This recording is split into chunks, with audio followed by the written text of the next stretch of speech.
Psychology বলে যখন কোনো মেয়ে কাউকে মন থেকে ভালোবাসে তখন সে তার কোনো কথা হালকাভাবে নেয় না এবং সে তাকে বোকা বানিয়ে তার কাছ থেকে কোনো কাজ হাসিল করে না। সাইকোলজি অনুসারে যে ব্যক্তি ভবিষ্যৎ নিয়ে আশাবাদী থাকে সেই ভবিষ্যৎ অন্যান্য ব্যক্তির তুলনায় শারীরিক ও মানসিক অনেক সুস্থ থাকে।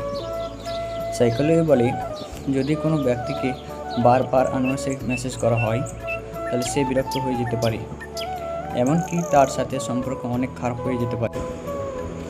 গাড়ি চালানোর সময় কাউকে মেসেজ করা আইডি লেভেল 17%। সাইকোলজি অনুসারে যদি কোনো মেয়ে কোনো ছেলেকে প্রকৃত ভালোবাসে তাহলে সে সময় তার পাশে থাকার জন্য বাহন খোঁজে। সাইকোলজি অনুসারে পৃথিবীর প্রতিটা মানুষ কখনো না কখনো কারো প্রেমে পড়ে, কিন্তু সে যদি কখনো একটি স্বীকার করতে না চায় তাহলে বুঝবেন সে মিথ্যা কথা বলছে। সাইকোলজি অনুসারে যদি কোনো ব্যক্তি প্রতি মিনিট ধ্যান করে তাহলে তার মধ্যে পজিটিভ দ্বিগুণ হয়ে যায় এবং সে অতি সহজে কোনো জটিল সমস্যাকে সমাধান করতে পারে।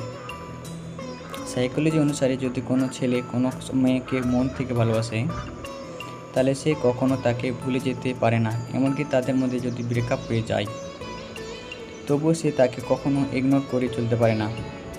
যদি কোনো ছেলে তার মেয়েকে তাদের সম্পর্কে সবার থেকে লুকিয়ে রাখে তাহলে তাদের সম্পর্ক আরও রোমান্টিক হয়ে যায় এবং তারা একে অপরের সাথে অনেক খুশি থাকে। তাছাড়া তাদের সম্পর্কে ব্রেকআপ হওয়ার সম্ভাবনা কম হয়ে যায়। সাইকোলজি অনুসারে যদি আপনার কাছ থেকে কোনো কাজ করার জন্য প্ল্যান বি থাকে তাহলে এর মানে হলো আপনি প্ল্যান এ এর উপর ততটা ভরসা করতে পারেন না, অর্থাৎ এর সাথে আপনার কোনো ঠিক নেই এবং প্ল্যান এর সাকসেস পাবে না। তাই একে অধিক প্ল্যান করে আমরা কোনো কাজে সফলতা করি, তাই আমাদের উচিত প্ল্যান এর উপর বেশি জোর দেওয়া।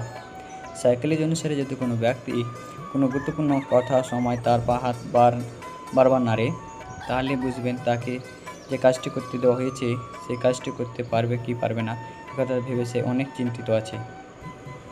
সাইকোলজি বলে যদি কোনো মেয়ে কোনো ছেলেকে সামনে নিজেকে পারফেক্ট বানানোর চেষ্টা করে তাহলে বুঝুন সে তার ওপর ক্রাশ খেয়েছে।